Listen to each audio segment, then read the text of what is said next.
video kali ini kita akan belajar tentang segi empat atau bangun datar jajar genjang. Nah, kita akan pelajari sifat-sifat jajar genjang, bagaimana cara menentukan kelilingnya dan luasnya. Oke, simak terus videonya sampai selesai.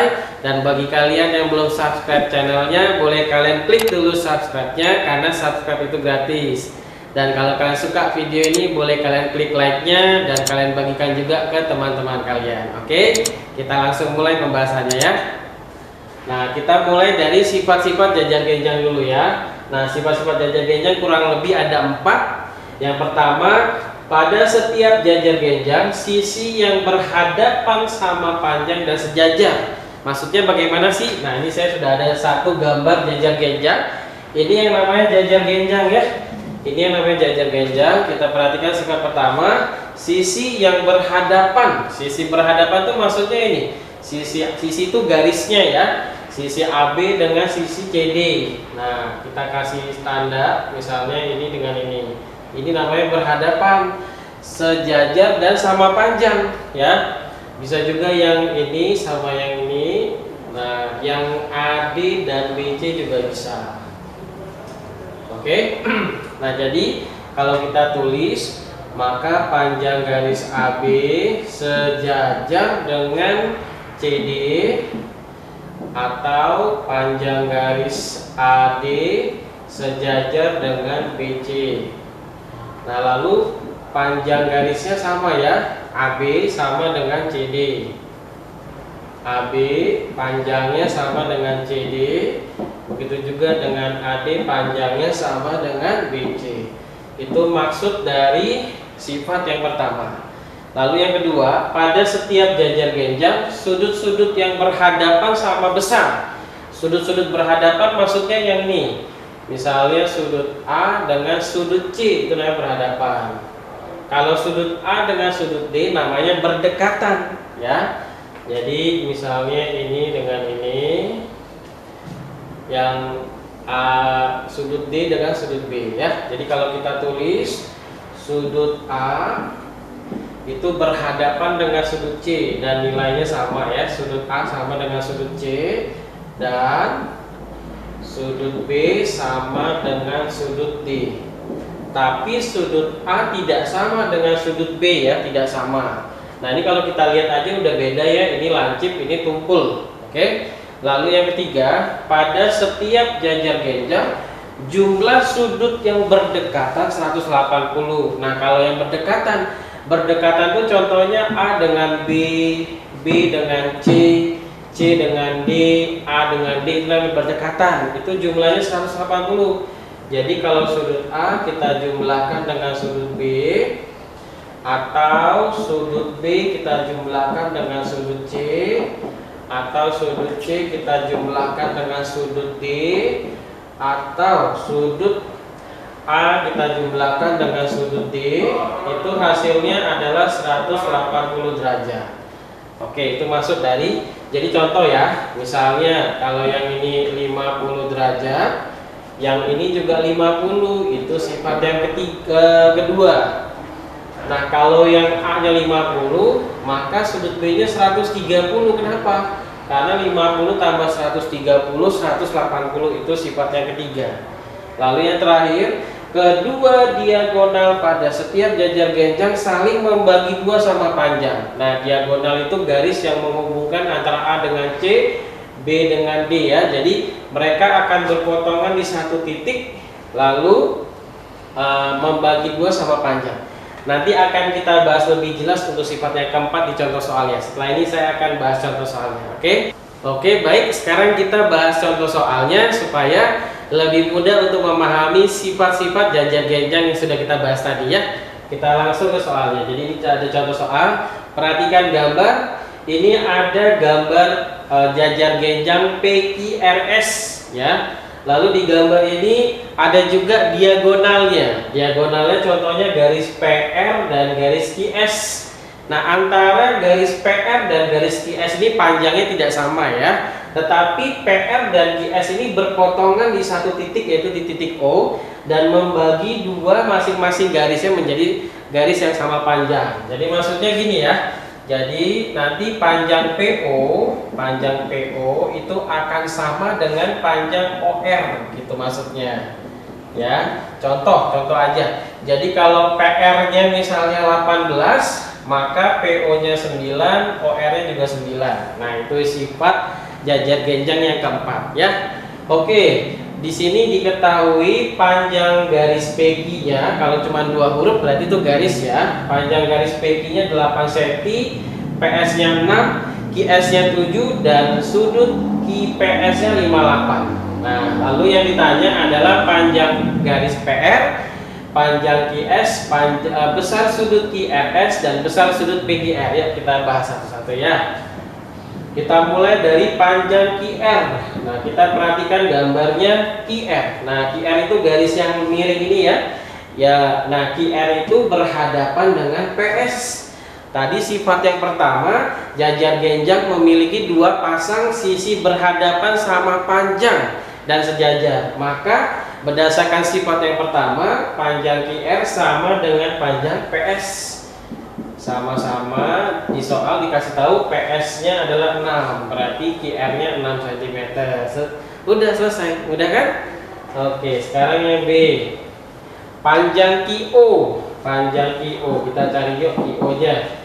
QO. Nah, QO ini ternyata setengah dari QS ya. Berarti sama seperti PR.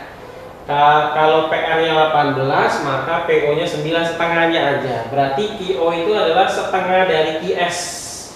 Setengah QS. Nah, karena QS-nya 7 cm, maka setengah kali.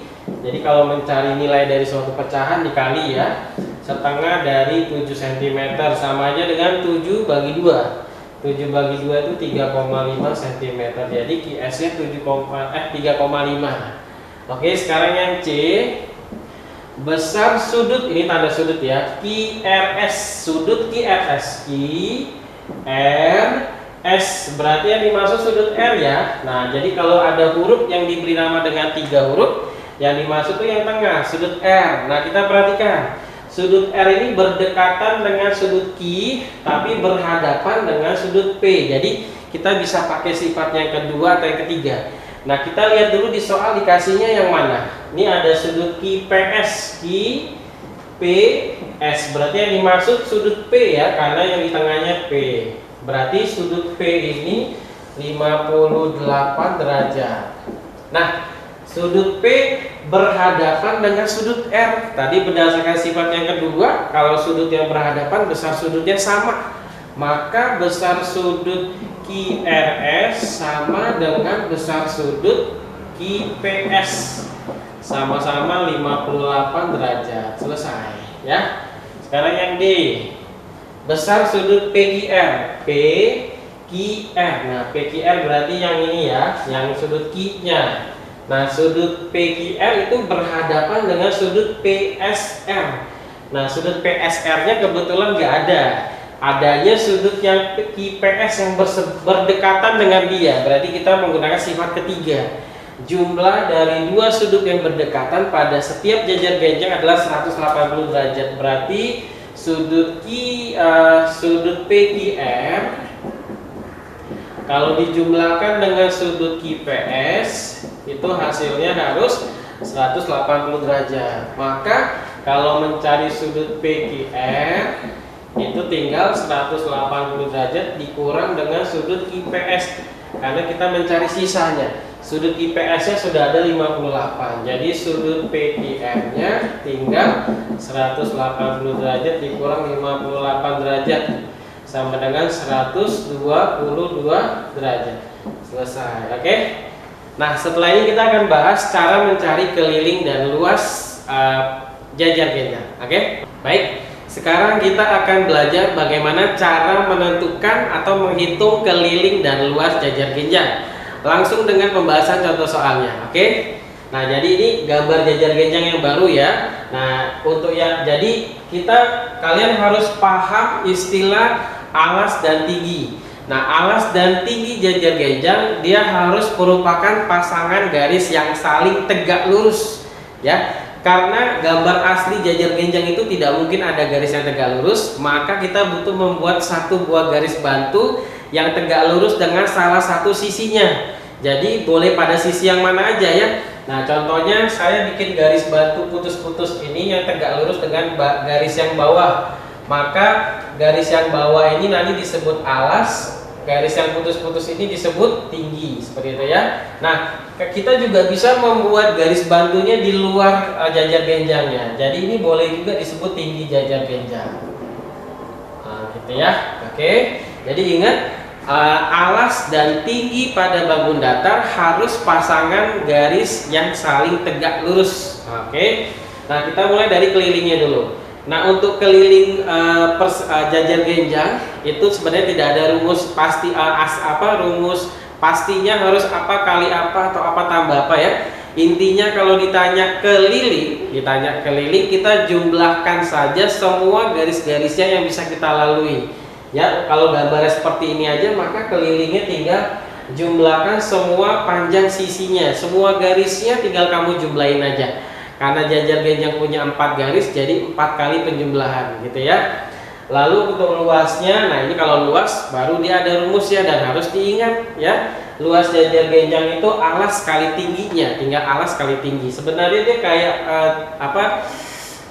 persegi panjang tinggal panjang kali lebar. Dimana kalau panjangnya kalau di jajar genjang namanya alas, lebar kalau di jajar genjang namanya tinggi. Jadi sama aja ya. Oke, biar lebih jelasnya kita bahas contoh soalnya. Hitunglah keliling dan luas jajar genjang di bawah ini. Ini ada jajar genjang, gambarnya beda nih sama yang ini. Kalau ini yang bagian miringnya adalah bagian sisi tegaknya. Kalau ini yang miring malah bagian sisi mendatarnya. Yang lurus itu malah yang sisi tegaknya. Boleh juga ya, ini juga jajar genjang namanya. Oke. Lalu kita disuruh menghitung keliling. Kita hitung dulu kelilingnya. Nah, seperti yang sudah tadi kita bahas, keliling jajar genjang itu tinggal jumlahkan semua panjang sisinya. Jadi panjang sisinya yang ini ya, yang PQ, QR, RS sama PS. Kalau yang putus-putus TR itu tidak termasuk ya. Makanya kenapa dia digambarnya putus-putus, karena sebenarnya garisnya nggak ada. Oke, jadi PQ ditambah QR ditambah RS ditambah PS ya. Masukkan aja nilainya. 26 cm ditambah 10 cm ditambah 26 cm ditambah 10 cm ya. Oke, 26 tambah 10 kan 36. Ini juga 26 tambah 10 36 juga.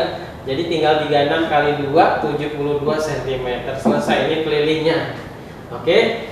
Untuk luasnya. Nah, luas itu tadi adalah alas kali tinggi. Nah, ingat ya, alas dan tinggi itu harus pasangan garis yang saling tegak lurus. Nah, di sini ada banyak garis loh ya. Nah, garis yang saling tegak lurus itu adalah antara TR atau RT dengan PS, karena di sini ada siku-sikunya.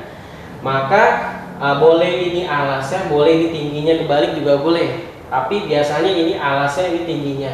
Nah, karena PS itu ada di hadapan QR. Nah, berdasarkan sifat jajar genjang, kalau QR-nya 10 maka PS-nya juga 10 ya. Berarti alasnya 10, tingginya 25. Yang 26-nya nggak kepake ya.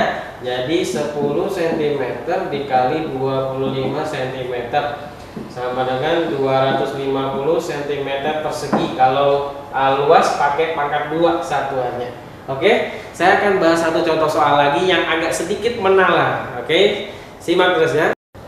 Oke, baik. Sekarang kita bahas contoh soal kedua, masih mencari keliling dan luas jajar genjang. Kali ini kita bahas soal yang sedikit menalar. Oke. Nah, ini soalnya ya, perhatikan gambar. Di sini ada gambar jajar genjang ABCD. Nah, kalau kita perhatikan di gambar jajar genjangnya ada 2 garis tinggi. Karena garis tinggi itu adalah garis yang tegak lurus dengan garis yang lain. Di sini ada 2 tanda siku-siku ya. Jadi BE dan BF itu sama-sama garis tinggi jajar genjangnya. Kalau tingginya BE, maka alasnya adalah CD. Kalau tingginya BF, maka alasnya adalah AD, gitu ya. Oke, kita perhatikan keterangan gambarnya. Jika AB 10 cm, ya kita taruh ya 10 cm, BC 8 cm, BF 15 cm, maka panjang BE adalah, yang ditanya adalah BE-nya. Oke. Nah, kita bisa menggunakan konsep luas jajar genjang untuk menjawab soal seperti ini ya. Jadi ketika kita menghitung luas jajar genjang menggunakan tinggi BF dan alas AD, itu hasilnya harus sama dengan menghitung luas jajar genjang ketika tingginya BE dan CD gitu ya. Nah, karena BC-nya 8, maka AD-nya juga 8 karena BC dan AD itu adalah sisi yang saling sejajar ya. Lalu kalau AB-nya 10, maka CD-nya juga 10 gitu ya. Jadi kita bisa menggunakan konsep luas jajar genjang. Jadi kita begini ya. Jadi luas jajar genjang itu kan alas kali tinggi. Jadi kalau saya pakai yang pasangan pertama AD dan jadi AD kalau dikali BF alas kali tinggi yang pertama itu hasilnya harus sama dengan luas segitiga yang alasnya CD dan tingginya BE, seperti itu ya. Oke, mudah-mudahan paham. Nah, sekarang kita masukkan angkanya. AD itu sama dengan BC 8 dikali BF, BF-nya 15 sama dengan CD, CD-nya sama dengan AB sama-sama 10 dikali BE, BE yang ditanya. Seperti itu ya. 8 kali 15, 8 kali 15 itu 120, 10 kali BE 10 BE. Nah, kita gunakan konsep aljabar, kita hilangkan 10-nya dengan cara kita bagi 10 ya, karena kali kalau mau dihilangkan kita bagi, maka yang 120-nya kita bagi 10 juga biar adil ya.